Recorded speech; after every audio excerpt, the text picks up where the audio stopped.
melalui kesempatan ini kita semua diberikan rahmat, karunia dan hidayah, sehingga pada momen yang begitu berharga ini, momen yang kita tunggu-tunggu, yaitu Kopi Morning dalam hal mendiskusikan terkait masalah rencana kita mensukseskan pemilihan kepala daerah di Kabupaten Konawe Selatan.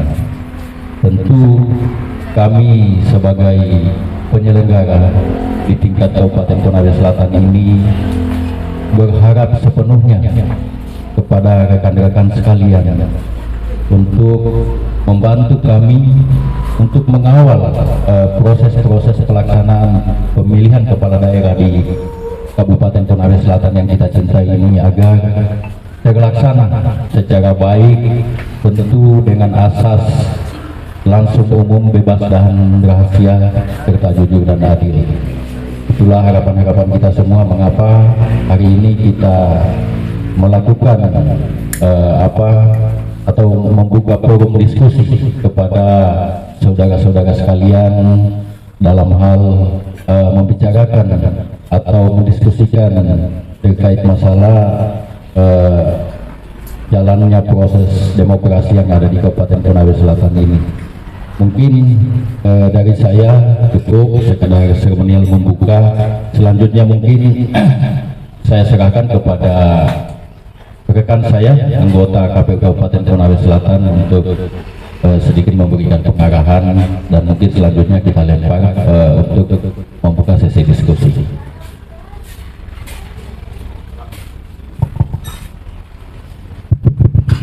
Baik, terima kasih Pak Ketua. Bismillahirrahmanirrahim. Assalamualaikum warahmatullahi wabarakatuh. Saya hormati Ketua KPU Kabupaten Konawe Selatan, saya hormati Sekretaris KPU Kabupaten Konawe Selatan, para Kasubag dan jajaran Bapak Sekretariat KPU Kabupaten Konawe Selatan. Saya hormati senior di senior segala hal beliau bisa menjadi mentor karena beliau ini mantan Ketua KPU Kabupaten Konawe Selatan, Ketua PBI Kabupaten Konawe Selatan. Terima kasih Bang sudah menghadiri Kopi Morning kita pada pagi hari ini. Saya hormati yang mewakili Ketua PBI Kabupaten Konawe Selatan atau juga sekaligus Ketua PBI Provinsi Sulawesi Tenggara. Maka beliau tidak hadir ini karena agenda kabupaten. Kalau Jenderal Songo yang turun, nanti turun level lagi beliau. Ya, saya hormati saudara saya, sahabat-sahabat saya, para penggiat pemilu, ormas yang ada di Kabupaten Konawe Selatan. Terima kasih sudah bersama dengan kami dalam rangka kita duduk bersama untuk bagaimana kita memikirkan Kabupaten Konawe Selatan ke depan sesuai dengan rolling visi kita masing-masing. Nah, tentunya bahwa kegiatan morning ini sudah lama kami agendakan KPU Kabupaten Konawe Selatan. Hanya memang akhir-akhir ini kami cukup disibukkan berkaitan dengan pelaksanaan tahapan, sehingga kemarin saya banyak berdiskusi dengan Bang Herman berkaitan dengan pemukangan dengan teman-teman penggiat dan teman-teman media di Kabupaten Konawe Selatan ini, sehingga kami jajaran KPU berdiskusi, walaupun sebagiannya tadi ini harus hadir 5 komisioner KPU, tapi rekan-rekan yang lain masih mungkin dalam perjalanan, semoga bisa bersama dengan kita. Tujuan kita melaksanakan Kopi Morning ini sekaligus bisa dijadikan ajang KPU Kabupaten Konawe Selatan untuk kita mensosialisasikan terhadap pelaksanaan tahapan yang sementara berjalan, sekaligus juga kita bisa menjadikan sebagai media untuk memperkokoh tali silaturahmi kita sebagai anak Konawe Selatan yang punya tanggung jawab untuk kemudian mengisi ruang-ruang pengabdian, supaya kita bisa berkontribusi dalam konteks pelaksanaan penyelenggaraan pemilihan kepala daerah tahun 2024 untuk melahirkan pemimpin kita 5 tahun ke depan. Kalau kita mencermati apa yang menjadi arahan pemerintah pusat secara berjenjang oleh Kementerian Dalam Negeri, ada surat edaran nomor 900 itu yang disampaikan oleh Kementerian Dalam Negeri kepada para bupati se-Indonesia berkaitan dengan pelaksanaan pemilihan kepala daerah tahun 2024 ini. Pada esensinya menekankan bahwa bagaimana pemerintah daerah mampu menjaga silaturahmi dan mengajak kepada semua asosiasi atau perhimpunan media maupun pemerhati di daerah masing-masing untuk bersama-sama berkolaborasi dalam rangka mengedukasi, mensosialisasikan, membuat kegiatan diskusi-diskusi dalam forum-forum tersendiri untuk kita mencerdaskan daripada pemilih dalam rangka persiapan penyelenggaraan pemilihan kepala daerah, sekaligus juga kita untuk meningkatkan partisipasi pemilih di Kabupaten Konawe Selatan. Kalau kita berbicara partisipasi pemilih, ya tentunya menjadi ukuran kita yaitu adalah penyelenggaraan pemilihan kepala daerah tahun 2020, yang dimana bahwa target yang diberikan pada waktu itu oleh KPU RI yaitu sebesar 77%, dan alhamdulillah di masa pendahulu kami Pak Aliuddin dan teman-teman yang lain dalam penyelenggaraan pemilihan kepala daerah tahun 2020, tingkat partisipasi kita di Kabupaten Konawe Selatan itu cukup sangat baik sebenarnya, dengan tingkat partisipasi sampai menyentuh angka 83%. Ya tentunya bahwa ini adalah hasil yang sangat luar biasa yang ditinggalkan oleh para pendahulu kami. Ya tentunya kalau kita melihat daripada tingkat partisipasi yang kemudian telah dicapai oleh komisioner sebelumnya KPU Kabupaten Konawe Selatan, dengan diperhadapkan dengan pelaksanaan pemilihan kepala daerah tahun 2024 ini menjadi tantangan buat kami 5 komisioner KPU. Minimal kami menyamailah daripada tingkat partisipasi pemilih 83% yang telah ditinggalkan oleh pendahulu kami, tetapi kalau bisa itu bisa dinaikkan rate-nya, sehingga apa yang kami kerjakan bisa menjadi legasi yang kami akan tinggalkan ketika kami telah mengakhiri jabatan kami di KPU Kabupaten Konawe Selatan. Yang parah kalau tiba-tiba tingkat partisipasinya kemudian turun dari apa yang telah ditinggalkan oleh para senior kami di KPU Kabupaten Konawe Selatan, dan ini akan menjadi kerja-kerja berat, kerja-kerja kelembagaan yang akan kami terus dorong di masa kami, ya tentunya untuk mencapai daripada apa yang telah ditekankan oleh KPU RI, karena dinaikkan lagi sekarang satu dikit, minimal 78% tingkat partisipasi pemilih pilkada untuk secara nasional. Ini perlu kami kemudian ada kolaborasi bersama dengan semua elemen pemangku kepentingan yang ada di Kabupaten Konawe Selatan dalam rangka membangun kolaborasi bersama untuk membantu kami penyelenggara pilkada di Konawe Selatan. Karena kami menyadari bahwa KPU ini hanya kebetulan diberikan kewenangan oleh undang-undang untuk sebagai penyelenggara pemilu, tetapi tidak boleh terlepas bagaimana kemudian adanya andil atau kontribusi dari pihak-pihak tertentu dalam rangka mendukung kerja-kerja kepemiluan yang telah kami selenggarakan. Selanjutnya, kami juga mencermati bahwa pasca masuk tahapan penyelenggaraan pemilihan kepala daerah yang telah diluncing oleh KPU RI di Jakarta kemarin, ya tentunya secara simultan di daerah juga langsung mempersiapkan berkaitan dengan pelaksanaan tahapan. Memang ini akan menjadi catatan sejarah buat kita semua, bagaimana kemarin kita cukup disibukkan dengan pelaksanaan pemilu untuk memilih presiden dan wakil-wakil rakyat di legislatif. Ya tentunya kita tidak diberikan napas langsung melanjutkan tahapan penyelenggaraan pemilihan kepala daerah lagi. Dan tentunya kerja-kerja seperti ini,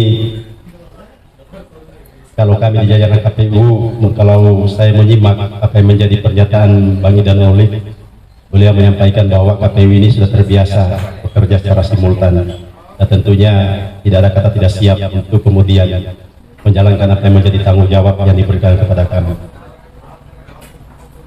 Sehingga kita cukup bersyukur bahwa di Kabupaten Konawe Selatan pasca pelaksanaan pemilu kemarin, alhamdulillah kami bisa menyelesaikan apa yang menjadi tanggung jawab kami telah menetapkan peserta pemilu terhadap calon-calon yang terpilih untuk DPRD Kabupaten Konawe Selatan, dan tidak ada gugatan di Mahkamah Konstitusi. Begitupun juga pada level pemilihan DPRD Provinsi, DPR RI, DPD dan Presiden, sehingga kita lebih fokus pada penyelenggaraan pemilihan kepala daerah ini dibandingkan teman-teman yang lain. Kemarin pasca putuskan Mahkamah Konstitusi, ada beberapa daerah dan provinsi dan kabupaten kota di Indonesia ini yang akan melaksanakan PSU kembali. Nah, bagaimana kemudian bisa memanajemen daripada pelaksanaan penyelenggaraan ini?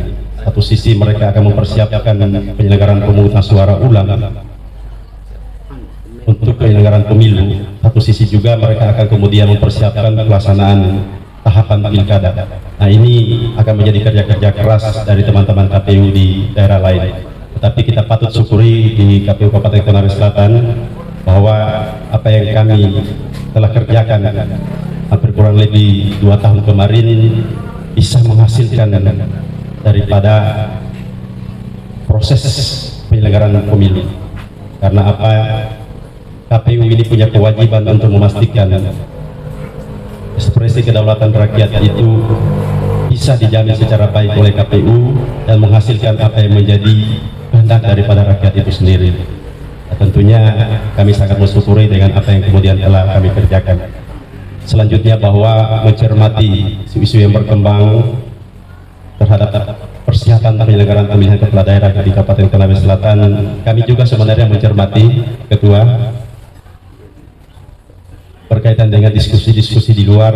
KPU Kabupaten Konawe Selatan sangat konkret untuk kemudian mengamati apa yang menjadi diskusi kawan-kawan, dan tentunya itu menjadi spirit buat kami untuk menjadikan bahan masukan dalam rangka perbaikan-perbaikan daripada tugas-tugas kami. Nah, tentunya bahwa beberapa isu yang kemudian berkembang, saya tadi ini mencari-cari masukannya Pak Herman, Pak Mahidin. Kalau beliau hadir ini lebih enak ngopinya pagi-pagi hari ini, tetapi karena mungkin sudah diwakili oleh ketua langsung dan teman-teman atau kawan-kawan yang lain, saya kira ngopinya ini lebih baik lagi. Jadi kita mungkin karena ini ngopi morning, jadi kita lebih santai untuk kita berdiskusi satu sama lain dalam rangka kami menyampaikan apa menjadi tupoksi kami, sekaligus kami juga meminta sebentar masukan daripada kawan-kawan sekalian. Saya sedikit menyinggung apa yang kemudian menjadi diskusi kemarin kawan-kawan di luar berkaitan dengan tahapan perekrutan Badan Eko yang telah kami lalui, bahwa memang kami terus berupaya untuk bagaimana bisa melahirkan Badan Eko PPK PPS yang bisa membangun kolaborasi bersama dengan kami, membantu kami KPU Kabupaten Konawe Selatan, karena mereka ini menjadi ujung tombak KPU yang bersentuhan langsung terhadap penyelenggaraan tahapan di bawah. Dan tentunya kami telah mempersiapkan Badan Eko kami baik PPK dan PPS sedapat mungkin secara baik dengan memperhatikan kompetensi, kapabilitas dan rekam jejak daripada Badan Eko yang telah kami bentuk. Dan tentunya berdasarkan daripada hasil evaluasi penyelenggaraan pemilu kemarin, itu bisa menjadi catatan, termasuk juga tidak mengampikkan daripada sisi objektif dan subjektif dalam proses perekrutan Badan Eko. Parameter-parameter yang digunakan KPU ya tentunya tidak keluar dari ketentuan peraturan yang mengatur persoalan penyelenggaraan pemilihan kepala daerah, sehingga kami bisa menetapkan, walaupun jadwalnya kemarin berkaitan dengan perekrutan Badan Eko itu sangat kasif sekali, tetapi kami bisa menyelesaikan dan melantik daripada Badan Eko. Itu salah satu pekerjaan yang terberat antara semua tahapan juga, tetapi kami bisa melewati dinamika yang ada. Tetapi kami juga menyadari bahwa proses yang telah kami lakukan kemarin tentunya di ruang-ruang publik pasti ada yang merasa puas dan tidak puas, tapi kami 5 anggota KPU terus berikhtiar bahwa apa yang menjadi putusan kami itu murni terhadap apa kewenangan yang diberikan oleh aturan oleh undang-undang kepada kami, tanpa mengurangi atau menghilangkan daripada kemandirian kami sebagai penyelenggara pemilu. Ya tentunya kes-kes yang terjadi seperti yang didiskusikan di Launti, adanya KPU menetapkan anggota PPK yang notabene mantan caleg, kami juga telah kemudian mencermati keputusan kami sebelum kami putuskan yang bersangkutan.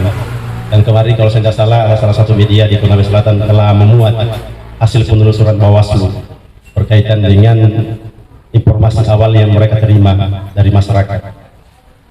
Sebenarnya kami juga kalau keputusan kami menetapkan pada yang kemarin menurut teman-teman di luar KPU telah melanggar daripada ketentuan, sebenarnya bisa di-challenge di Bawaslu.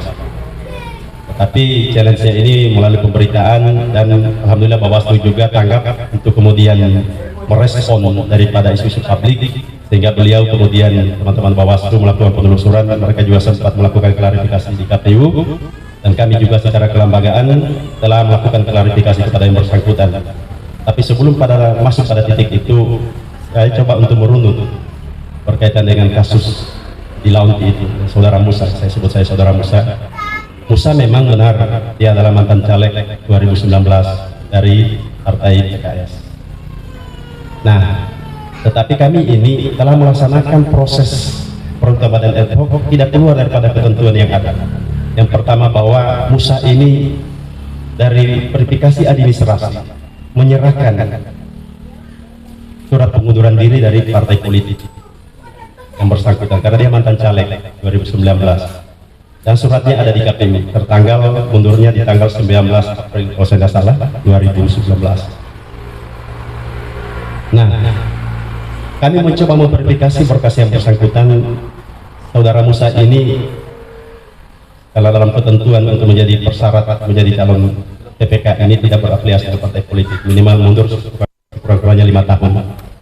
Nah, setelah kita cek, saudara menyerahkan pengunduran diri, termasuk juga telah kami cek di aplikasi bahwa yang bersangkutan memang tidak tetap sebagai pengurus partai politik lagi, sehingga kemudian bersangkutan kami tetapkan pada masa verifikasi administrasi, sehingga lanjut juga pada proses tahapan lainnya. Ya tentunya pada waktu itu KPU juga membuka ruang kepada masyarakat untuk memberikan informasi, menyampaikan informasi kepada KPU, manakala dalam proses kemarin ini ada oknum-oknum atau calon-calon PPK ini yang diduga bertentangan dengan aspek persyaratan untuk mendaftar. Tetapi di masa tanggapan masyarakat kemarin itu tidak ada masuk satupun tanggapan masyarakat yang disampaikan terhadap rekam jejak para calon PPK ini. Dan di masa juga di tahapan wawancara kami sudah mengklarifikasi yang bersangkutan juga menyampaikan bahwa sudah mundur dari partai politik. Ya tentunya kalau kita lihat semua dan kemudian kita hitung pada proses pendaftaran kemarin, yang bersangkutan sudah melewati jeda dari apa yang menjadi persyarat menjadi calon PPK. Ya tentunya saya mengamati juga diskusi dari rekan KNP kemarin, katanya caleg itu kalau sudah ditetapkan sebagai daftar calon tetap tidak boleh mundur. Nah ini diakal-akali katanya. Saya hanya mencoba memberikan satu informasi supaya kita clear semua bahwa di dalam ketentuan tidak ada kewajiban atau larangan kepada calon peserta pemilu ketika sudah didaftarkan atau ditetapkan KPU menjadi DCT atau calon tetap untuk dilarang mundur. Tidak ada ya dalam ketentuan seperti itu. Yang dilarang di masa daftar calon tetap itu partai politik tidak boleh melakukan penggantian lagi. Kalau mundur itu hak yang bersangkutan, itu akan merugikan oleh partai itu sendiri. Apa bedanya kemarin di NTT ada caleg sudah terpilih kemudian mengundurkan diri, sehingga pada tanggal 19 April karena pemilunya kemarin di 2009 tanggal 17, setelah pemilu saudara ini langsung mengundurkan diri dan suratnya ada ditandatangani oleh DPP Konawe Selatan, sehingga kami anggap clear berkaitan penetapan Musa. Termasuk juga berkaitan dengan P3K. Ini perlu kami klarifikasi lebih awal supaya kita ini clear pemahaman masing-masing terhadap apa yang menjadi keputusan KPU. Berkaitan P3K, tidak ada satupun yang diatur berdasarkan ketentuan bahwa PPK atau PPS itu tidak boleh menjadi PPK atau penyelenggara karena dia adalah P3K. Justru karena ada beberapa kasus yang kemudian diadukan oleh para pihak kepada DKPP karena KPU mencoba mengakomodir ASN maupun P3K, kemudian diadukan, walaupun putusannya kemudian merehabilitasi daripada teman-teman KPU di daerah lain, sehingga merespon itu KPU RI itu mengeluarkan surat pada prinsipnya bahwa PNS yang di dalamnya juga P3K itu tidak ada larangan dari KPU dan dikembalikan sebenarnya pengaturannya kepada instansi di mana yang bersangkutan bernaung, sehingga kami tidak respon berkaitan dengan apa yang menjadi diskusi kemarin. Lebih kami kembalikan kepada personality masing-masing, apakah ketika ada larangan yang bersangkutan silakan yang bersangkutan menyampaikan permohonan diri, pengunduran diri, dan kami telah menerima kemarin 3 pengunduran diri anggota PPK yang telah dilantik. Salah satunya itu adalah di Andono, kemudian Andolo Barat dan Bukit. Itu masing-masing ini adalah P3K. Ketika mereka sudah menyampaikan surat pengunduran dirinya, ya tentunya kalau orang sudah mau mundur, tidak mungkin kita tahan, pasti kita proses. Dan alhamdulillah telah kami proses, memanggil yang bersangkutan untuk diklarifikasi, termasuk calon PHW-nya telah kita klarifikasi, dan telah kami lantik kemarin 3 orang. Masih minus juga di salah satu kecamatan ini, tapi kan tidak mungkin kami memaksa yang bersangkutan untuk mundur diri. Ketika yang bersangkutan tidak menyampaikan surat pengunduran diri ke KPU, maka KPU tidak boleh menyalahkan yang bersangkutan, karena memang dari aspek aturan tidak ada pelarangan berkaitan itu. Sehingga kami masih menunggu kalau memang yang bersangkutan ini masih dilakukan pelarangan atau masih dilarang oleh instansi yang bersangkutan, maka silakan yang bersangkutan menyampaikan surat pengunduran diri ke KPU dan kami pasti proses persoalan ini.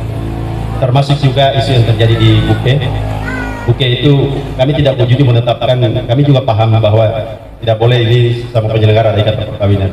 Samsudin ini pertanggal 17, 1 hari setelah pelantikan yang bersangkutan menyampaikan pengunduran diri, sehingga secara administrasi yang bersangkutan ini tidak memenuhi syarat lagi menjadi PPK, sehingga kami menetapkan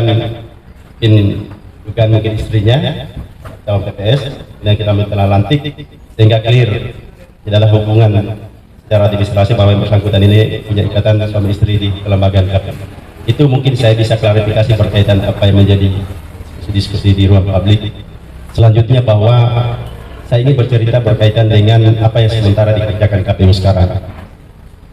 Ya tentunya ini menjadi kewajiban KPU menyampaikan informasi ke publik berkaitan dengan apa yang menjadi pekerjaan-pekerjaan di KPU. Kita di masa ini masuk di tahapan persiapan penyelenggaraan pemilihan kepala daerah. Ya tentunya bahwa sudah beberapa sub tahapan yang telah kami laksanakan kemarin.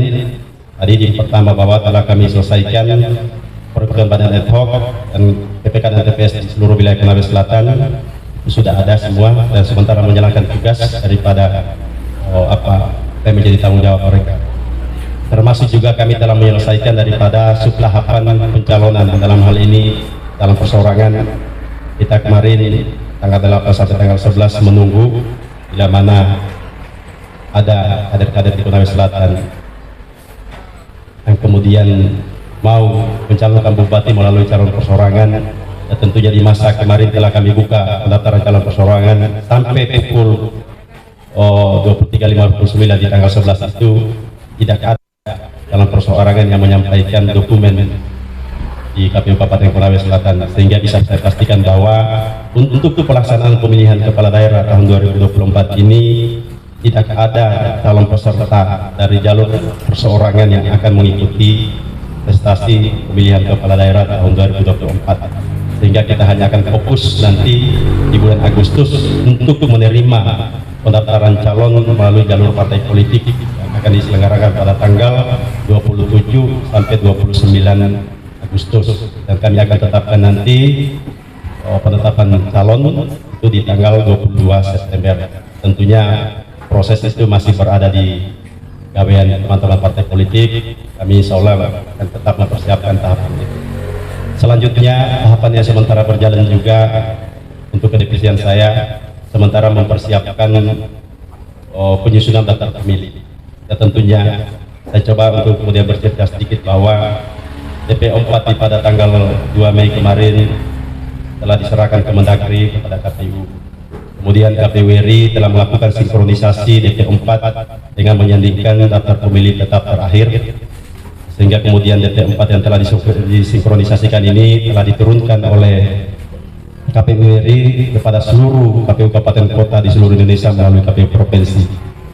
Nah, tindak lanjut daripada diturunkannya DPO 4 ini hasil sinkronisasi, KPU kabupaten diberikan kewenangan untuk melakukan pemetaan. Pemetaan apa? Pemetaan TPS. Nah, ada arahan daripada KPU RI bagaimana ada optimalisasi TPS pilkada dengan asumsi bahwa menggabungkan dua TPS untuk menjadi satu TPS pada pemilihan kepala daerah ini, karena kita tahu bahwa pemilu kemarin jumlah maksimum pembentukan TPS itu sekitar 300 pemilih, tidak boleh lebih. Tapi untuk pilkada tahun 2024 ini KPU RI telah menetapkan jumlah maksimum pemilih dalam satu TPS itu berjumlah 600 orang, sehingga KPU Kabupaten Konawe Selatan telah melakukan rasionalisasi optimalisasi TPS. Dari jumlah TPS kita kemarin 1000 TPS, kemudian telah kami petakan berdasarkan DPO 4 hasil sinkronisasi yang diturunkan oleh KPU RI, sehingga TPS hasil pemetaan yang kami lakukan KPU Kabupaten Konawe Selatan menyisakan 563 TPS. Turunnya itu sekitar 43% dari TPS pemilu menuju TPS pilkada. Nah, jumlah daripada TPS 563 ya tentunya ini akan memberikan juga efisiensi anggaran terhadap hibah yang kami terima, karena perencanaan kemarin itu kita TPS kita di pilkada ini sekitar 664, tetapi kami mampu mengoptimalisasi TPS itu menjadi 563. Ya tentunya ini lebih kecil daripada TPS pilkada lalu 2020. Kalau saya tidak salah pilkada 2020 itu sekitar 610 TPS kalau saya tidak salah. Tapi justru sebenarnya karena semakin tahun itu kan harusnya pemilih semakin naik, sehingga TPS-nya harusnya juga semakin naik juga. Tetapi untuk pilkada 2024 ini kami mampu mengoptimalisasikan TPS itu menjadi 563, jauh daripada TPS pemilu, kemudian turun daripada jumlah TPS pada pemilihan kepala daerah tahun 2020. Nah, ini adalah kerja-kerja kelembagaan yang telah kami lakukan. Nah, tetapi ada kenaikan. Seyogianya pemahaman kita bahwa kalau TPS-nya turun pasti pantarlinya. Saya juga kemarin menyimak diskusi teman-teman pemerhati pemilu di Konawe Selatan dengan teman-teman media kalau kemarin dialog bersama itu salah satu pematerinya menyampaikan apakah penggunaan istilah PPDP atau pantarli kalau pilkada. Memang kalau resim pemilu itu dikenal adalah pantarli, petugas pemutahiran data pemilu, kalau menggunakan pendekatan Undang-Undang 7. Kalau untuk resim pilkada kita menggunakan pendekatan Undang-Undang 10, yang dikenal di situ adalah PPDP. Tetapi dalam draft PKPU berkaitan dengan pemutahiran data pemilih telah disamakan penyebutan, karena ini menimbulkan multitafsir ke teman-teman penyelenggara di bawah, sehingga untuk pilkada Konawe Selatan yang petugas yang akan melakukan pencocokan dan penelitian adalah petugas pantarli, disamakan pada resim pemilu dan diatur dalam ketentuan PKPU, rancangan PKPU yang akan kemudian diundangkan dalam beberapa hari lagi. Ya tentunya bahwa kita ada kenaikan pantarli kita menjadi 835 pantarli yang akan melakukan pencocokan dan penelitian di lapangan dengan mekanisme sensus. Ya tentunya bahwa kalau kita melihat jadwal pemutahiran data pemilih ini, insya Allah kami Kabupaten Konawe Selatan sementara sekarang membentuk pantarli di 351 desa kelurahan. Nah, tentulah ini teman-teman pantarli yang akan membantu kami, insya Allah di tanggal 24 mereka ini akan dilantik menjadi petugas pemutahiran data pemilih yang akan melakukan pemutahiran data di lapangan. Ya tentunya bahwa KPU ini adalah lembaga pelayan. Siapa yang dilayani? Adalah pemilih dan peserta pemilih. Nah, berkaitan dengan pemilih ini, tidak mungkin akan dikaper menjadi atau terdaftar dalam daftar pemilih tetap kalau tidak ada proses yang kemudian kita lakukan, sehingga telah kita persiapkan lebih dini untuk persiapan petugas pemutahiran. Tentunya di tanggal 24 berdasarkan jadwal yang ada, itu adalah masa di mana akan dilakukan proses pemutahiran data pemilih. Di tanggal 24 Juni ini kita akan mulai untuk melakukan pemutahiran data pemilih di seluruh wilayah selatan, dan dikasih waktu itu selama 1 bulan. Ini sangat kasih sekali proses pemutahiran data pemilih. Kalau pemilu kemarin itu cukup ruangnya terbuka, ruangnya cukup untuk kemudian dilakukan pemutahiran karena diberikan waktu oleh sekitar 2 bulan. Tetapi untuk pilkada ini durasi kerja daripada teman-teman Pantardi untuk mewujudkan atau melahirkan daripada data pemilih yang akan digunakan pada pemilihan kepala daerah tahun 2024 ini, yaitu cukup 1 bulan. Ya tentunya bahwa tidak ada alasan KPU untuk tidak bisa mengefisiensikan atau melahirkan atau menetapkan daftar pemilih kita sesuai dengan jadwal yang telah diatur dalam ketentuan peraturan perundang-undangan. Selanjutnya bahwa melalui proses penyelenggaraan yang telah kami lakukan ini, kiranya kami kemudian berdiskusi bagaimana setiap tahapan yang kemudian dilakukan oleh KPU bisa tersosialisasikan atau tersampaikan secara baik. Karena apa? Karena penting untuk kemudian kerja-kerja KPU ini bisa terdistribusi atau terdeliver informasi-informasi yang ada di KPU kepada seluruh lapisan masyarakat yang di bawah. Makanya peran daripada teman-teman penggiat maupun media dalam rangka untuk memberikan edukasi kepada masyarakat sangat kami butuhkan, termasuk juga dalam rangka untuk membangun kewarasan publik berkaitan dengan calon daripada pemimpin kita di Konawe Selatan bisa kemudian diberikan edukasi yang baik supaya mereka bisa memberikan pemahaman secara baik untuk memilih calon pemimpin di KPU Kabupaten Konawe Selatan. Selanjutnya bahwa memang untuk melahirkan data pemilih ini tidak mudah. Kalau kita mengacu pada prinsip pembangunan daripada konstruksi data pemilih ini, memang ini tidak mudah. Karena apa? Data pemilih ini bagaimana kemudian kita bisa ciptakan secara komprehensif, akurat dan mutakhir.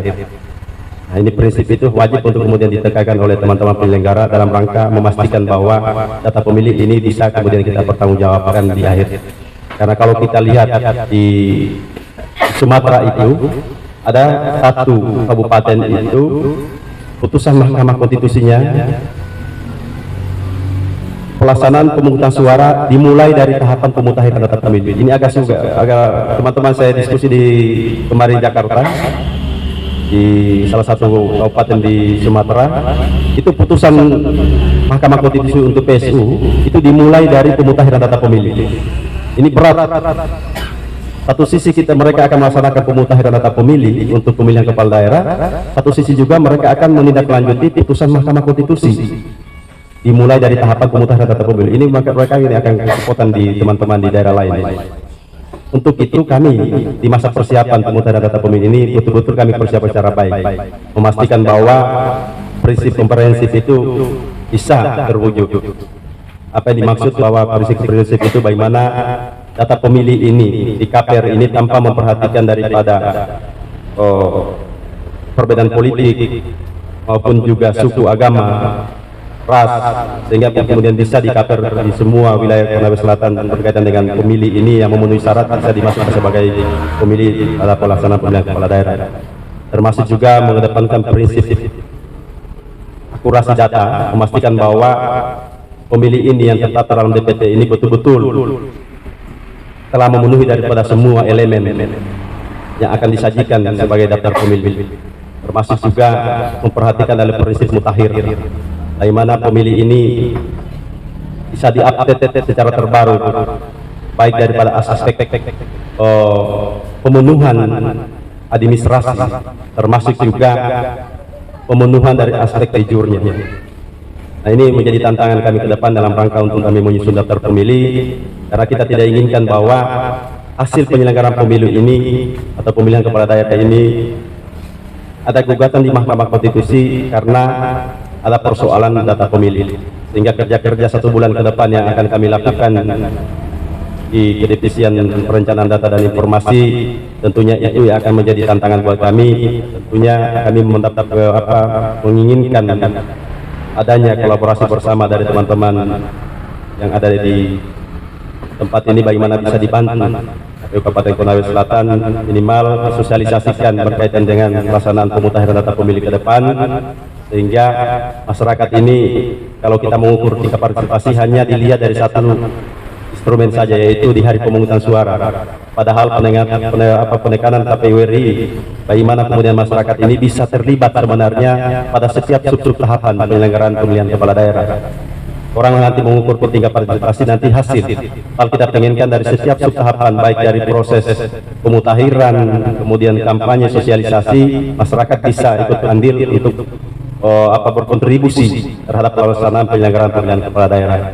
Ya, tentunya dengan instrumen yang kemudian dimiliki teman-teman yang ada di sini, segala apa yang menjadi pekerjaan di KPU bisa kemudian kami dibantu untuk disosialisasikan, diedukasi masyarakat dalam rangka memastikan penyelenggaraan pemilihan kepala daerah di Kabupaten Konawe Selatan ini bisa terlaksana secara baik.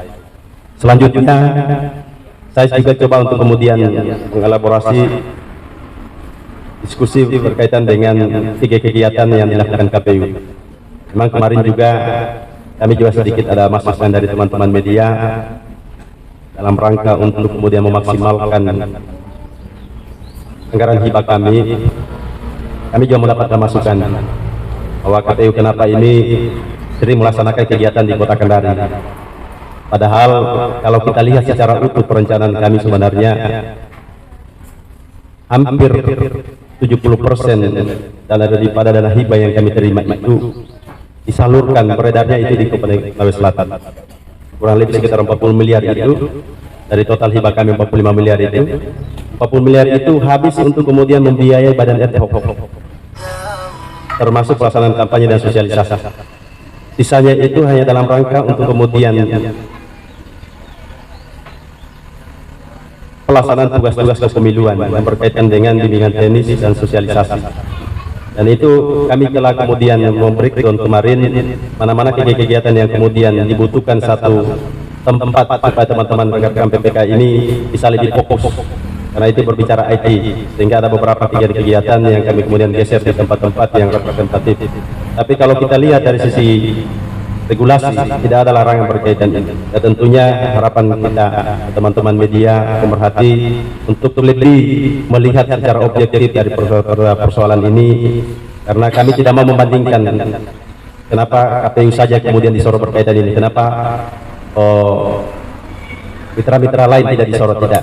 Tapi kami menganggap ini bahwa merupakan satu masukan yang konklusif, tapi kami juga lebih melihat daripada kebutuhan daripada internal dalam rangka untuk memudahkan pekerjaan-pekerjaan kami di KPU Kabupaten Konawe Selatan, sehingga ke depan melalui forum yang sangat baik ini, harapan kami rekan-rekan dapat mungkin kita ini anak-anak Konawe Selatan terhadap apa yang menjadi tanggung jawab kami terhadap penyelenggaraan pemilihan kepala daerah ini. Kita sering banyak berdiskusi. Saya kira semakin banyak ngopi, semakin bisa lebih sehat lah untuk kemudian kita memikirkan kampanye kita ini. Tentunya bahwa kami meyakinkan di 5,5 KPU Kabupaten Konawe Selatan ini tidak ada kepentingan lain. Kepentingan kami cuma satu, bagaimana tanggung jawab penyelenggaraan pemilihan kepala daerah ini bisa berjalan secara baik dan aman. Tentunya ini menjadi tanggung jawab kita semua dalam rangka memastikan bahwa iklim demokrasi di Kabupaten Konawe Selatan ini bisa terpelihara secara baik dalam rangka mewujudkan demokrasi yang lebih sehat di wilayah Konawe Selatan. Saya kira itu saja yang bisa saya sampaikan pada kesempatan yang sangat berbahagia ini.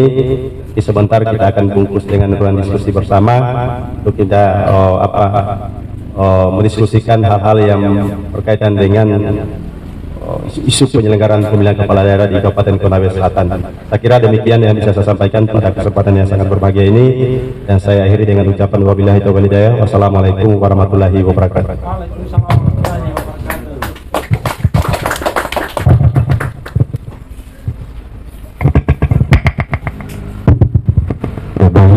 Terima kasih Pak Kadip yang sudah banyak bercerita terkait kerja-kerja kami di KPU, baik di penyelenggaraan pemilu maupun persiapan pelaksanaan pilkada yang akan insya Allah akan kita laksanakan di tanggal 27 November tahun 2024. Selanjutnya mungkin di sini juga ada rekan saya, anggota KPU Kabupaten Konawe Selatan yang membidangi divisi teknis. Karena datangnya terlambat, maka saya kasih tugas tambahan. Tugas tambahan seperti apa ya? Setelah memberikan pemaparan, selanjutnya memandu diskusi kita. Mungkin itu saja. Saya persilakan kepada Saudara Ketua Hasmawan Basos untuk memberikan pemaparan.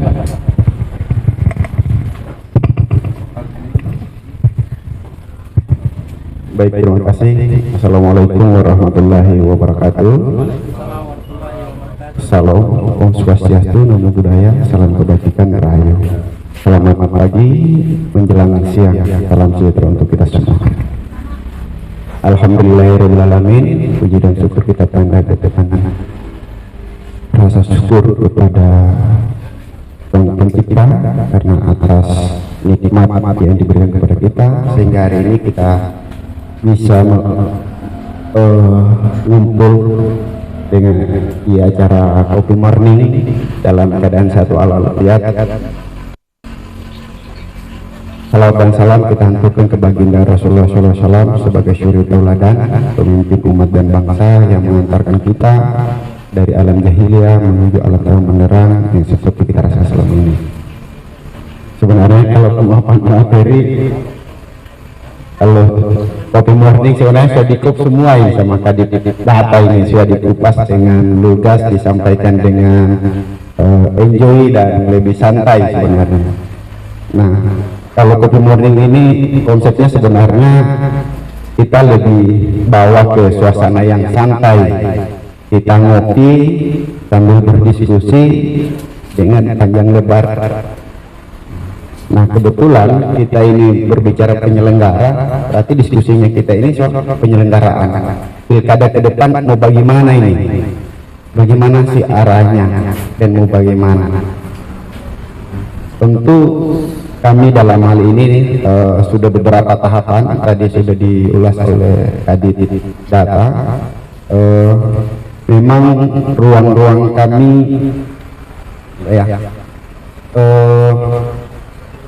kalau kita melihat temanya dalam rangka menyatukan persepsi, sebenarnya kalau disatukan persepsi, kalau untuk saya berarti kita menyamakan. Nah, kalau kita sama berarti tidak ada kritik di dalamnya.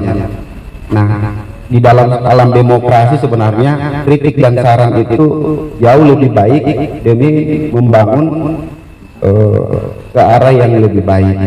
Nah, tentu kami KPU dalam menjalankan tugas tetap berpedoman pada regulasi yang induknya adalah Undang-Undang Nomor 7 Undang-Undang Nomor 10 Tahun 2016 dan beberapa turunannya berserta PKPU. Nah, yang terakhir itu adalah PKPU Nomor 2 Tahun 2024 pada tahapan. Nah, tentu range dan regulasinya sudah jelas apa yang kami akan lakukan. Andai pun ada kegiatan-kegiatan lain yang bersifat inovatif di dalam pelaksanaan kegiatan, itu hanya sebagai tambahan supaya tugas-tugas kami lebih mudah dan lebih santai di bawahnya. Salah satu contohnya adalah Coffee Morning ini. Sebenarnya dalam mungkin ada senior kita di sini dalam berKPU itu kan sudah jelas. Sebenarnya kalau kita mau ikuti itu kita harusnya kaku. Ya, aku tidak terbuka, kurang lugas lah dalam.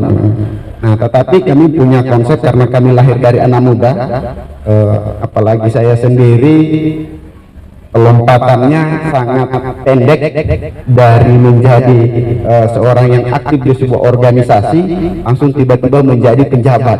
Ini harus butuh penyesuaian. Namun saya berpikir bahwa dengan modal ini bisa kita lebih mengelaborasikan supaya apa yang menjadi aspirasi anak muda, yang menjadi pemikiran-pemikiran anak muda itu lebih terakomodir, meskipun mungkin ruangnya di penyelenggara yang paling signifikan cuma jadi badan ad hoc. Nah, namun dalam hal-hal yang lain masih bisa. Kami telah melalui perekrutan badan ad hoc yang ke depan lagi kita akan melalui juga perekrutan Pantarlin yang imbasnya adalah penggunaan coklit data atau pendataan DPT. Nah, ini melihat dari dua kegiatan kemarin mesti ada komunikasi yang intens antara teman-teman media maupun para penggiat. Nah, oleh karena itu kegiatan-kegiatan ini alhamdulillah mungkin di KPU Konawe Selatan akan selalu menghadirkan kegiatan-kegiatan seperti ini, dan sehingga tidak ada spasi antara penggiat pemilu baik wartawan, aktivis, LSM dan segala macam itu tidak pembatasan kita dalam menyampaikan, berkomunikasi, membangun sebuah dinamika dalam pembangunan berdemokrasi. Tentu sehingga namun kami juga punya kewajiban memberikan pemahaman supaya jangan menjadi sebuah opini liar dalam sebuah tahapan yang kami jalankan, karena paradigma regulasi ini bergerak dinamis. Karena dari tahun ke tahun, dari bulan ke bulan, dari tahapan ke tahapan itu berubah secara dinamis. Ada beberapa pergeseran-pergeseran dan tentu ini harus selalu diupdate sehingga kita mempunyai suatu referensi yang sama.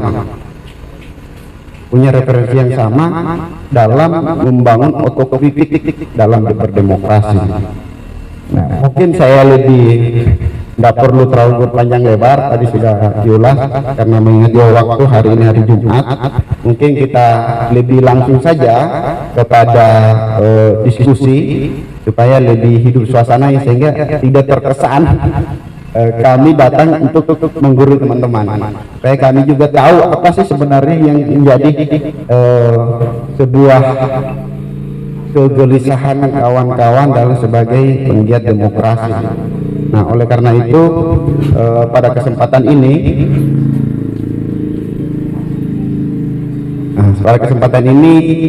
saya buka sesi untuk yang pertama 3 dialog interaktif. Mungkin senior saya mau mulai, silakan Bang Herman. Selanjutnya nanti menyusul yang lain langsung saja angkat tangan. Nanti kita mendengarkan, tetapi menyampaikan kepada penyelenggara untuk melakukan perbaikan terkait PPK yang direkrut sesuai domain KPU. Ada sejumlah pegawai P3K yang terakomodir. Setelah saya melakukan komunikasi dengan Kepala BKD Sultra, tidak ada larangan bagi penyelenggara untuk merekrut pegawai P3K, karena di surat Mendagri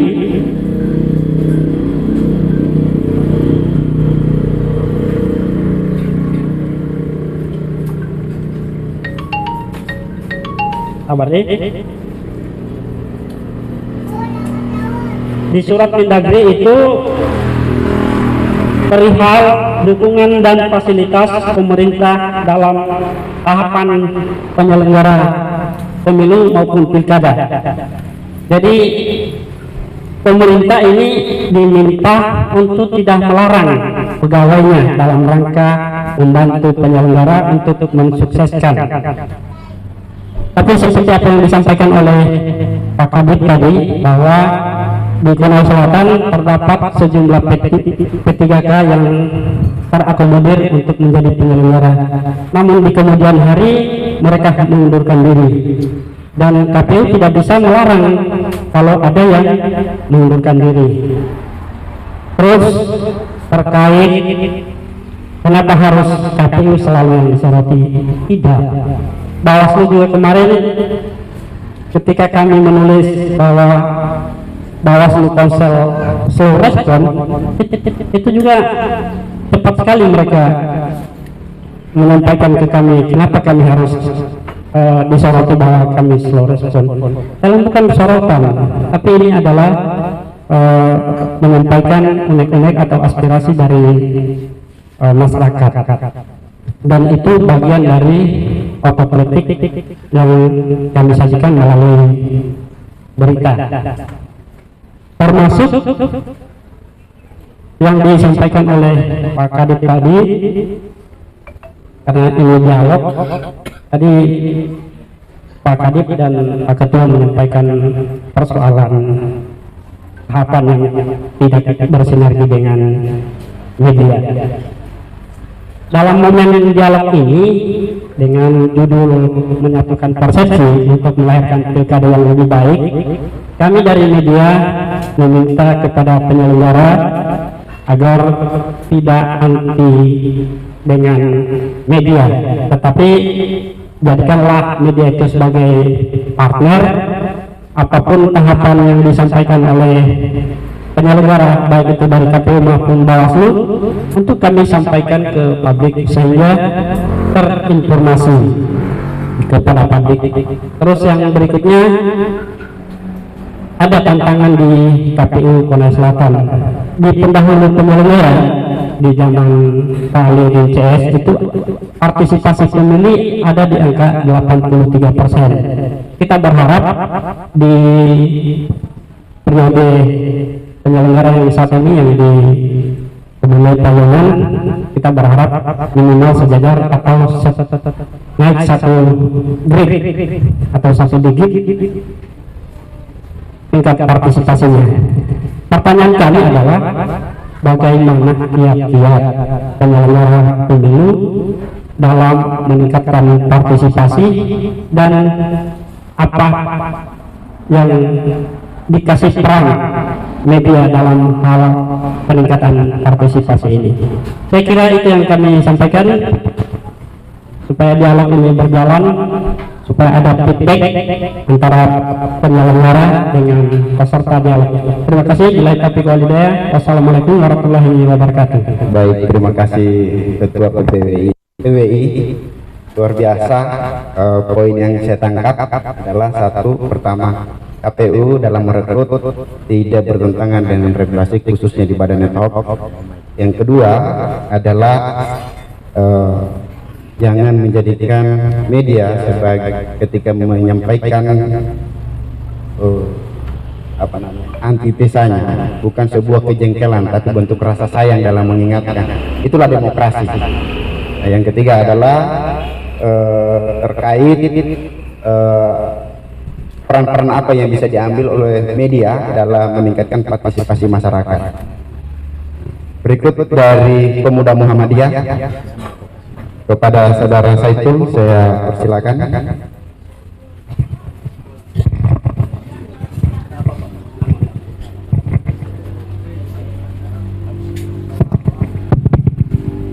Baik, Assalamualaikum warahmatullahi wabarakatuh.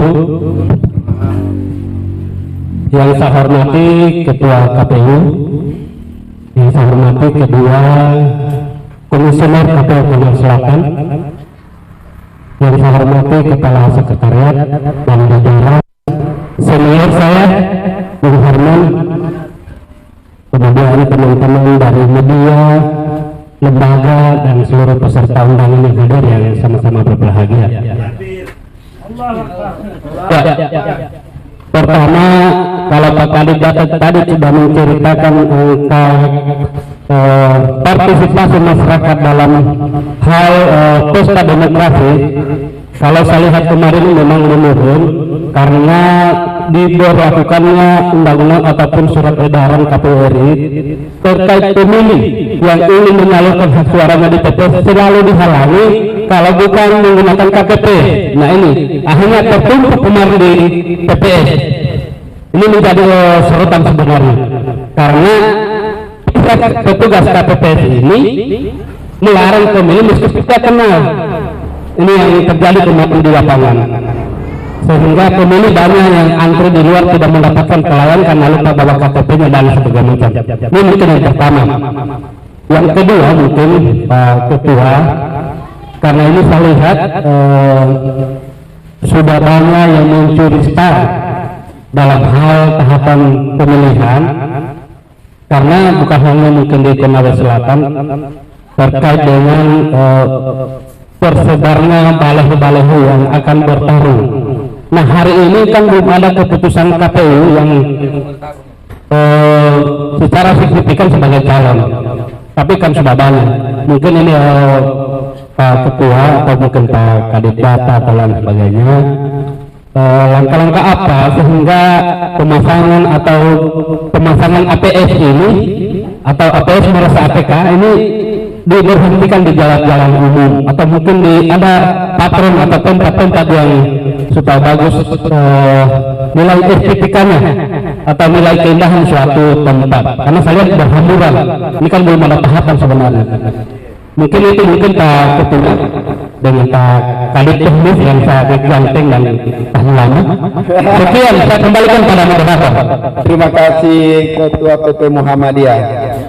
Saya barusan ternyata Ketua PP Pemuda Muhammadiyah ini adalah Ketua Panwas juga. Jadi, aduh, enggak usah lah saya jawab tadi itu, toh nanti dijawab sekaligus. Berikut saya kasih ke dari unsur media tadi. Oh iya, saya kasih unsur media lagi terakhir. Silakan Pak Rama.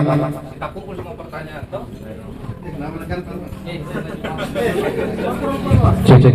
Bismillahirrahmanirrahim. Assalamualaikum warahmatullahi wabarakatuh. Kalau kita melihat catatan demokrasi kita melihat langsung, mungkin sudah hampir 2 dekade lebih kita laksanakan. Dalam hal angka partisipasi pemilih ini menjadi salah satu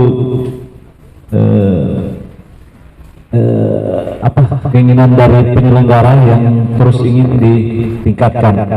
Namun dari tahun ke tahun, dari pilkada dan pemilu-pemilu yang telah diselenggarakan, kita melihat belum pernah angka partisipasi ini mencapai angka 95% atau 100, bahkan sampai 100%. Nah, sementara kegiatan penyelenggaraan tahapan ini kan dia sifatnya per 5 tahun. Nah ini sekali. Nah, yang ingin saya tanyakan bahwa KPU dalam hal ini penyelenggara, kira-kira apa sih formulanya ini, yang formula agar partisipasi pemilu ini dia meningkat, dia tidak naik turun? Formula apa? Karena kalau kita bandingkan yang 5 tahun lalu juga pilkada, saat tahun ini kita pilkada, kita pemilu, mungkin 5 tahun ke depan kita pemilu dan pilkada lagi. Nah, angka partisipasi ini menjadi acuan patron bahwa kerja-kerja penyelenggara itu realisasinya sukses dan terlaksana dengan baik serta berkualitas. Nah ini kan kita yang harus kita pikirkan formulanya apa? Kenapa angkanya hanya 70, 80, sementara kegiatan-kegiatan kepemiluan ini kita lalui terus gitu. Apa obatnya ini barang ini sehingga bisa mencapai angka 95%? Ini perlu dibedahi. Saya kira cukup sekian. Wassalamualaikum warahmatullahi wabarakatuh. Terima kasih dari media Bung Rama. Mungkin tiga dulu. Perlu saya sedikit mengulas sejarah sebelum dijawab. sejarah pemilu kita yang dimulai tahun 55 sampai 2024 kemarin, angka tertinggi secara nasional itu 83, tidak pernah mencapai namanya 90. Itu pun secara nasional, dan itu terjadi di tahun 55 itu yang peserta pemilunya adalah 8 partai politik pada saat di zaman era Soekarno. Nah, oleh karena itu bukan apa ya, dan tadi partisipasi di sebelum kami itu 83. Kalau saya tidak salah pemilu 2020 kebetulan saya PPK Pilkada itu 75%. Nah, mudah-mudahan antara di 2024 ini kita bisa mencapai, dan mungkin akan dijawab dengan lugas dari Pak Ketua atau Kadip Data. Ya, dari Pak Kadip Data yang akan membuka secara gamblang dan memberikan jawaban yang pada chemistry sudah ada pemahaman yang sama, yang kedua angka partisipasi, dan ketiga adalah peran, yang keempat terkait dari pemuda Muhammadiyah, sama pertanyaan partisipasi juga, yang terakhir itu pertanyaannya adalah apa ya, lu bilang alat peraga kampanye, belum masa kampanye sih sebenarnya. Ibaratnya hanya apa ya, brosur iklannya, hanya iklan sebenarnya. Mungkin Pak Kadip Data dengan hormat dipersilakan. Baik, terima kasih dari respon beberapa penanya. Tadi saya kira semua apa yang disampaikan baik, kalau kita kemudian kita diskusikan bersama. Berkaitan dengan dana tetap, saya kira tidak perlu saya ulangi, sudah clear dari aspek regulasi. KPU pada posisi hanya menjalankan apa yang menjadi SOP yang telah diatur oleh KPU RI, karena kita ini bukan regulator, hanya eksekutor saja. Ya, tentunya tidak ada kajian lagi berkaitan itu. Kalau kajian mungkin teman-teman Bawaslu yang diberikan ruang, tetapi kami KPU hanya menjalankan apa yang menjadi delik KPU RI berkaitan dengan semua subtahapan yang sementara terlaksana. Selanjutnya, saya sedikit merespon dari Ketua PWI bahwa pada prinsipnya KPU Kabupaten Konawe Selatan itu memposisikan teman-teman media dan pemerhati pemilu di Kabupaten Konawe Selatan sebagai mitra yang sangat strategis. Karena apa? KPU ini punya keterbatasan berkaitan dengan instrumen yang akan digunakan dalam rangka mensosialisasikan terhadap kerja-kerja KPU itu sendiri. Ya, tentunya bahwa dari masa ke masa priorisasi KPU Kabupaten Konawe Selatan yang paling efektif kita gunakan untuk mensosialisasikan tahapan ini adanya kemitraan bersama dengan teman-teman media dan penggiat pemilu, dan itu tidak bisa kita pungkiri. Sehingga di periode kami ini kemarin kami masuk sudah hampir di ujung di tahapan pemilu, kami juga merasakan bahwasannya peran media ini sangat krusial membantu KPU dalam rangka kerja-kerja pemilu maupun pemilihan kepala daerah. Khusus untuk pemilihan kepala daerah, kita memang di kelembagaan KPU telah memposisikan teman-teman media sebagai mitra dalam rangka untuk kemudian membantu dalam rangka mengedukasi daripada pemilih. Karena apa? Kita pengennya semua tahapan-tahapan yang dikerjakan KPU itu tersampaikan ke publik, sehingga publik ini bisa mengikuti historis perjalanan apa yang dikerjakan KPU itu sendiri. Berkaitan dengan kiat-kiat yang bisa digunakan KPU dalam rangka meningkatkan partisipasi, saya kira di KPU ini semua pola kerja ini sudah tersusun apa-apa yang akan dikerjakan. Nah, tentunya bahwa bila ada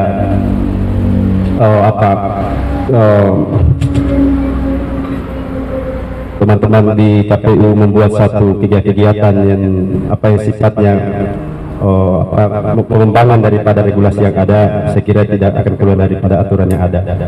Kita di KPU Kabupaten Konawe Selatan selalu mengandalkan sosialisasi peningkatan partisipasi itu dengan mengandalkan 11 segmen. Ya, tentunya di periode kami ini tetap kami akan maksimalkan berkaitan dengan pelaksanaan sosialisasi daripada 11 segmen yang ada. Tentunya 11 segmen ini akan menjangkau semua dari sendi-sendi komunitas yang ada di KPU Kabupaten Konawe Selatan, karena kami juga memungkiri, tidak bisa memungkiri bahwa kami ini personil terbatas, tetapi dengan memaksimalkan badan ad hoc kami di PPK PPS itu bisa maksimal kalau kami bisa mengintervensi berkaitan dengan pemanfaatan teman-teman badan ad hoc untuk ikut mensosialisasikan dengan mengintervensi daripada segmen itu. Dan ke dalam waktu dekat juga kita akan kemudian membentuk relawan atau relawan Pilkada. Nah, ini kami akan bentuk juga. Inilah yang akan kemudian membantu kami dalam rangka untuk membantu sosialisasi dari 11 segmen di seluruh wilayah Konawe Selatan dengan memanfaatkan komunitas-komunitas yang ada di Kabupaten Konawe Selatan. Andil